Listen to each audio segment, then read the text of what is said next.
कई बार आपने देखा होगा कि आपके पास में सब कुछ है, आप बड़े धनवान हैं, आपका अपना खुद का मकान है, लेकिन फिर भी आप सुखी नहीं। कई बार कई घरों में कई लोगों के पास बस एक ही समस्या है, क्योंकि वो सुखी नहीं है।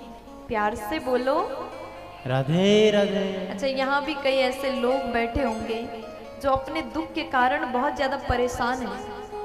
आपके घर में परेशानी है? किस किस के घर में दुख है? हाथ उठा के बताना।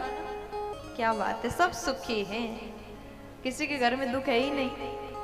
लेकिन हमारे पास में मैं कथा के कारण से बहुत जगह जाती रहती हूँ, कभी कहाँ 7-7 दिन बहुत से जगह में जाते हैं। तो लोग आकर के जब बात करते, मिलने आते हैं, तो अपना दुख सुनाना शुरू कर देते हैं। देवी जी, हमारे घर में ऐसा दुख है, ऐसा परेशानी है, कोई उपाय बता दो, हम क्या करें।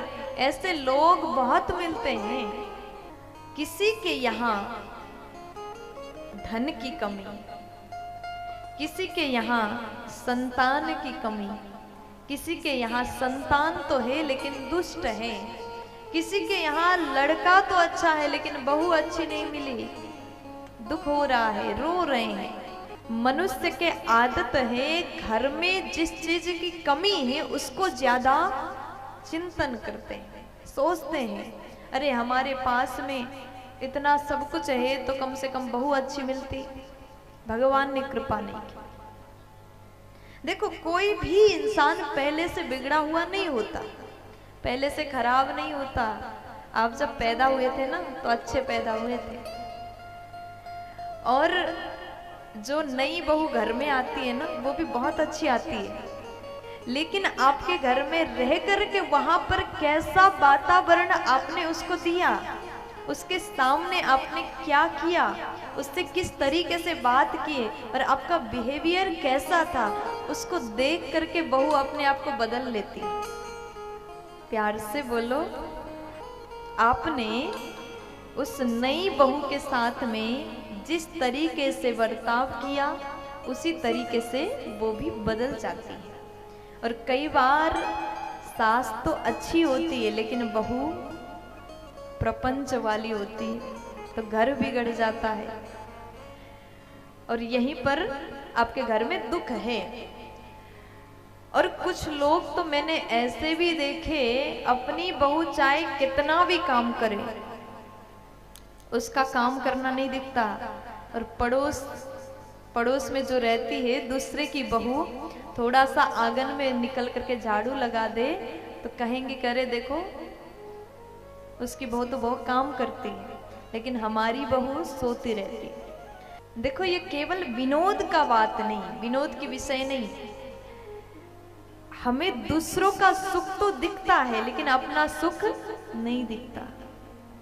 इस पर हम दुखी हो जाते, हमारे घर में इस चीज की कमी है, लेकिन इस पर हम खुश नहीं होते कि हमारे घर में इस चीज का बड़ा सुख है। इसलिए अगर आप अपने आप को सुखी रखना चाहते हैं तो दूसरों से जलन भाव छोड़ दीजिए, आप जीवन भर सुखी रहोगे। ये रोना छोड़ दीजिए। भले आपके पास में एक मकान है, पड़ोसी के पास में 2 है, तो वहां पर इतना दिल दुखता है ना, तो वही दुख का कारण बन जाता है। इसलिए मैं तो बस यही निवेदन करूंगी, अगर जीवन में सुखी होना है तो अपने से ऊंचे को मत देखो, अपने से नीचे को देखिए।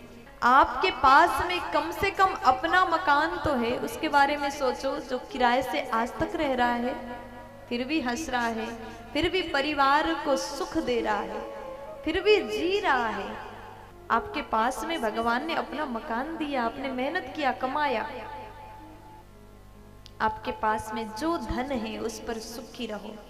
ऐसे भी लोग इस दुनिया में हैं जो सड़क पर सोते हैं, जिसके सिर पर छत नहीं है, जिसको खाने के लिए 2 रोटी नहीं है, रो रहे हैं, दिन काट रहे हैं। अपने से नीचे वालों को देखोगे तो आपको समझ में आएगा कि हमारे पास में खाने के लिए भोजन है, पहनने के लिए वस्त्र है, रहने के लिए घर है, तो आप चिंतन करोगे आपसे ज्यादा सुखी इस दुनिया में कोई भी नहीं। प्यार से बोल दीजिए ना।